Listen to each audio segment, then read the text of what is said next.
전반 7실점, 변명의 여지가 없는 숫자다. 이 한 경기로 FC 원더우먼은 단순한 패배가 아니라 구조적인 붕괴를 드러냈고 그 여파는 곧바로 FC 탑걸과의 4강행 2위 결정전이라는 벼랑 끝 승부로 이어졌다. 아나콘다도 7골은 안 먹었다는 내부 발언은 단순한 자조가 아니다. 팀 스스로가 현재 위치를 얼마나 냉정하게 인식하고 있는지를 보여주는 결정적 증거다. 문제는 여기서 끝이 아니다. 이 발언은 곧 수비 조직 전체의 붕괴, 책임 회피, 그리고 전술 이해 부족이라는 복합적인 위기를 동시에 드러낸다. 이 경기는 단순한 한 경기 결과가 아니라 리부트 이후 무너진 밸런스와 선수 개개인의 역할 수행 능력을 검증하는 시험대다. 가장 먼저 짚어야 할 것은 수비다. 선수들 스스로 전반 때 수비가 안 됐다라고 인정했다. 이건 단순한 실수가 아니라 구조적인 실패다. 수비는 개인이 아니라 조직이다. 한 명이 제쳐졌을 때 뒤에서 커버가 들어가고 전방 압박이 실패했을 때 라인이 내려오며 간격을 좁히는 것이 기본이다. 하지만 원더우먼은 이 기본이 무너졌다. 특히 제껴지거나 공이 우리 골대로 흘렀을 때 가만히 있으면 안 된다는 말은 이미 늦은 반성이다. 축구에서 가장 위험한 순간은 실수 이후 멈추는 그 1초다. 그 1초 동안 상대는 공간을 얻고 수비는 붕괴된다. 실제로 7실점 경기에서 반복된 장면은 바로 이 멈춤이었다. 전방에서 압박 실패, 중원 복귀 지연, 수비 라인 붕괴, 실점. 이 패턴이 반복됐다. 우이준의 역할도 핵심이다. 피지컬과 스피드는 분명 팀 내 최상급이다. 문제는 방향성이다. 빠른 선수는 많지만 효율적으로 움직이는 선수는 드물다. 우이준은 직선적인 스프린트에서는 위협적이지만 수비 전환 시 위치 선정과 타이밍에서 흔들린다. 팬들이 각성해라 라고 외치는 이유는 단순히 더 뛰라는 의미가 아니다. 언제, 어디로, 왜 뛰어야 하는지를 이해하라는 요구다. 특히 전방 압박 상황에서 한 박자 늦거나 압박 이후 복귀 속도가 떨어지면 그 공간은 그대로 상대에게 열린다.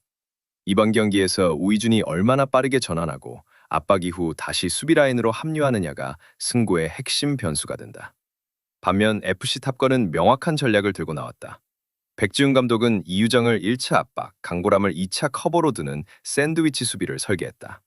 이 전술의 핵심은 마시마를 고립시키는 것이다. 마시마는 개인 능력으로 경기를 바꿀 수 있는 선수지만 동시에 의존도가 높은 구조에서는 약점이 된다. 이유정이 전방에서 압박으로 템포를 끊고 강보람이 뒤에서 커버하며 공간을 제거하며 마시마는 볼을 잡는 순간 선택지가 줄어든다. 실제로 이유정은 박하얀을 봉쇄했던 경험이 있다. 이건 단순한 자신감이 아니라 검증된 데이터다. 문제는 이 전략이 얼마나 지속적으로 유지되느냐다. 체력과 집중력이 떨어지는 순간 마시마에게 단 한 번의 공간이 열릴 수 있다. 논란이 된 킥인 상황도 중요하다. 마시마의 킥인이 우이준의 머리를 스쳤는지 아니면 그대로 들어갔는지는 단순한 판정 문제가 아니다. 이 장면에서 드러난 것은 양 팀의 반응이다. 소유미는 골을 확신하며 달려갔고 백지훈 감독과 강보람은 즉각 노고를 주장했다. 같은 장면을 보고 완전히 다른 판단이 나왔다는 것은 그만큼 경기가 팽팽했다는 의미다. 중요한 건 결과가 아니라 이후 흐름이다. 만약 이 골이 인정된다면 원더우먼은 분위기를 되살릴 수 있다.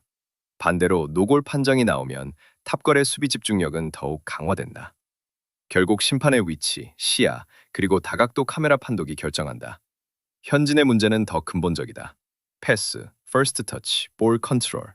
이 세 가지는 축구의 기본이다. 하지만 현재 경기력을 보면 안정적인 인사이드 패스보다는 뜬공이 많고 퍼스트 터치가 길어 상대에게 공을 내주는 장면이 반복된다. 이는 단순한 기술 부족이 아니라 훈련 방식과 이해도의 문제다. 팬들이 비판하는 이유도 여기 있다. 다만 중요한 건 방향이다. 비난이 아니라 개선이다. 실제로 눈 오는 날에도 훈련을 이어가는 모습은 분명 긍정적인 신호다. 문제는 그 노력이 경기력으로 얼마나 빠르게 연결되느냐다. 리부트에 대한 논란은 계속된다. 팀 간 전력 균형을 맞추려는 시도는 있었지만 결과적으로는 양극화가 심화됐다. FC 국대 패밀리는 여전히 강력하고 원더우먼은 약체로 분류된다. 이 격차는 단순한 선수 구성 문제가 아니다. 전술 이해도, 훈련량, 경험의 차이가 복합적으로 작용한 결과다. 제작진의 개입이 과연 최선이었는지에 대한 의문도 남는다. 하지만 현실은 변하지 않는다. 지금 중요한 건 현재 스쿼드로 얼마나 빠르게 조직력을 끌어올리느냐다. 이번 경기는 단순한 승패 이상의 의미를 가진다. 원더우먼이 패배한다면 사실상 시즌 종료다. 반대로 승리하더라도 점수차에 따라 운명이 갈린다.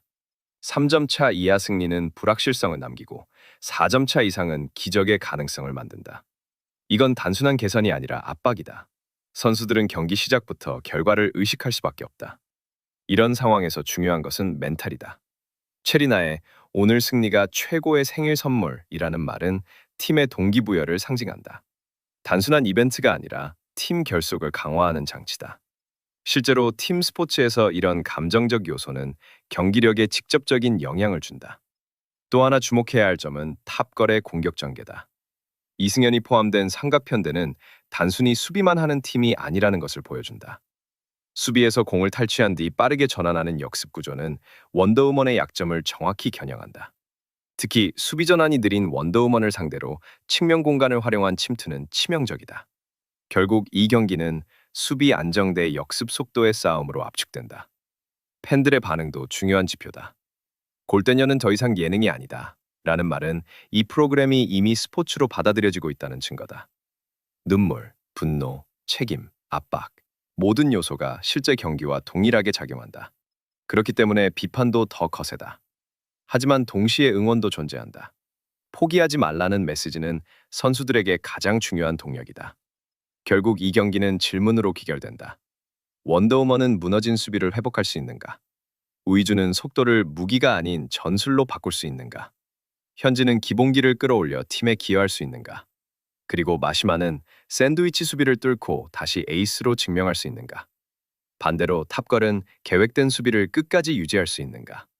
이유정은 또 한 번 에이스를 지원할 수 있는가? 답은 경기장에서 나온다. 말이 아니라 움직임으로, 의지가 아니라 결과로 증명해야 한다. 이번 4강행 2위 결정전은 누가 더 잘하느냐의 문제가 아니다. 누가 덜 무너지느냐의 싸움이다. 그리고 그 차이가 결국 승부를 가른다.